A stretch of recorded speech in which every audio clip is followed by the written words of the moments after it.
Alright, welcome back everybody. We are going to do the pod review for you today. And it's going to be on a pepper over here that I see some are ripe deep in the back. Here's one up front here. I'll just pick the one off for you. And I think these are ripe, right? Yeah, they're pretty ripe. Let's get this one off of here.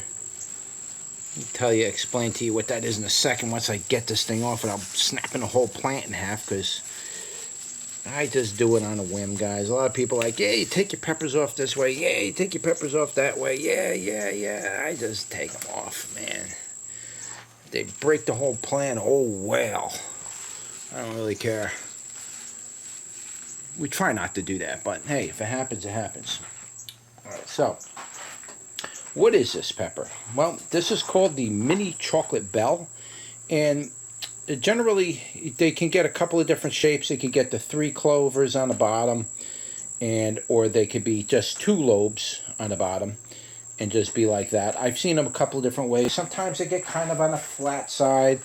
If you grow these in full sun, you'll get a much better shape to them, as far as looking more like a mini chocolate bell pepper. Like here's one here that looks like it's got a pretty good shape. These are kind of flat this year, but they can get like a nice round mini type of bell pepper shape, but they're usually pretty fat like this. And this is a sweet pepper. This is not a hot pepper, so we don't have to cover heat on this one. I'm going to try to give you a good view of this. Yeah, this year they're kind of more like on a flattish side, but like I said, these normally look like regular bells. And you'll either get 2 or 3 lobes on them. And these have all been 3 lobe, it looks like this year, but there'll either be 2 lobe or 3 lobe. And so that's it, guys. That is a gorgeous little mini chocolate bell. Alright, so anyways, this one's got 4 lobes. Almost had 4 lobes. Alright, so let's turn you around and give that a go. I'm going to do another pod review for you today. It's going to be on this pepper right here, and this pepper is called the mini chocolate bell. And I've done reviews, I believe, on this in the past, but I haven't grown this plant out in a couple of years, 2, maybe 3 years. So I figured I'd give it a grow again this year. We started again in pots. I like to grow my plants like this the first year, and then I bring them out the second year and let them go to full growth. I do that just to get the plant established, as well as proofing the plant, make sure that the seed is still good and it didn't hybridize or it didn't do anything. So I like to run through all my seed every so many years and do that. So, but here it is. And let's give that a bite. It's a sweet pepper, so there's not going to be any heat on this one. So let's give it a bite.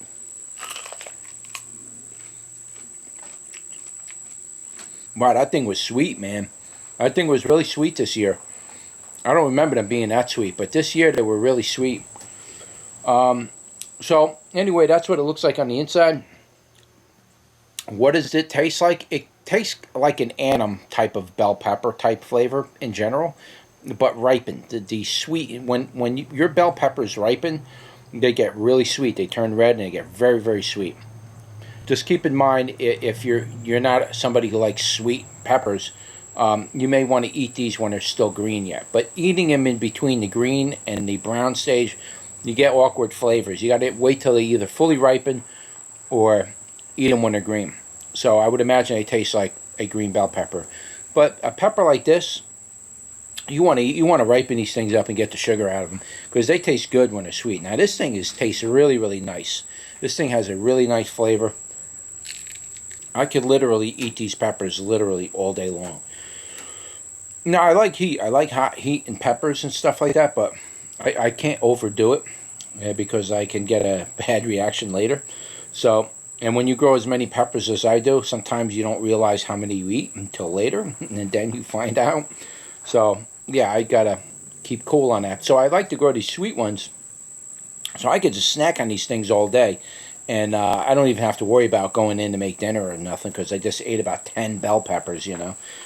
But this is a nice one, guys. This is a really, really nice pepper to grow. It can be extremely productive if you grow them outdoors and in full sun. And you grow them, give space around them. These plants can put out dozens upon dozens of these peppers, and you get a ton of them.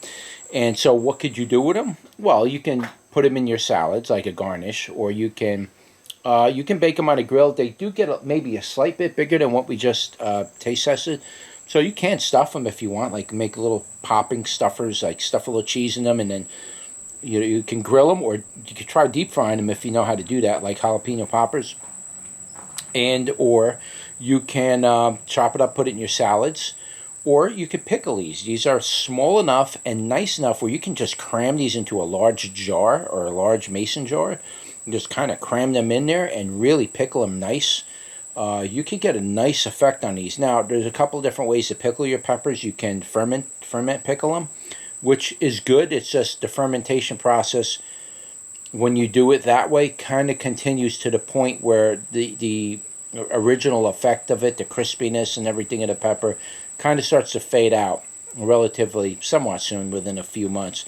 Whereas if you pickle your peppers using a vinegar type of solution, they'll last a long time and keep that crispness. So just keep that in mind when you're pickling. There's a couple of different ways to actually do it. Depends on what your thing is. I like to ferment pickle my peppers, which is a kind of a lot of work, but if you do it right, and you can pickle, like I'll take a jar, I'll throw my my sour gherkins in there, I'll throw a bunch of these peppers in there, I'll throw some dill in there, I'll pick some spices, I'll throw some other stuff in there, and I kind of just put that in my salt brine, and I just let it basically saturate for about a week or so.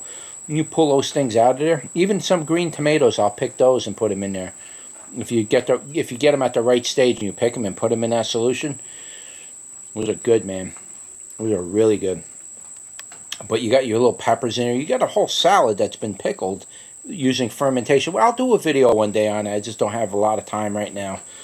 But we'll do a video on that, and we'll show you how we pickle some of these peppers. Maybe we'll do it with these, because these are a really good pepper for pickling, mainly because of the size. And you can really cram these things into the jar, But yeah, this is a nice pepper, guys. It's a little one. It's nice and petite for anybody who don't generally like to eat large meals. So when you pick a large bell pepper, for example, you got to be able to utilize that. I hate putting them back in the refrigerator. I like to just use the whole pepper. And if you're just making a small meal for yourself and you're picking a large bell pepper and you just got to try it, doesn't the whole meal taste like bell pepper? It kind of just, the whole salad or whatever you're cooking kind of just gets offset. But with a pepper like this, you could just pick one or two small ones and add them to your cooking or your salad or whatever, and it's just for one meal, and it's perfect. It's not, you're not overdoing the flavor of that, But I definitely recommend this. I am selling seeds for this, by the way, on my website, so you can, I'll leave the link below, and you can go over there and buy seed for it.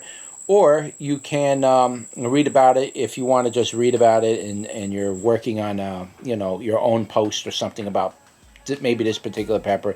You can read about it there. And whatever information I got, I will put in the description below. But really, guys, that's really about it as far as the mini chocolate bell goes. I hope you enjoyed the video.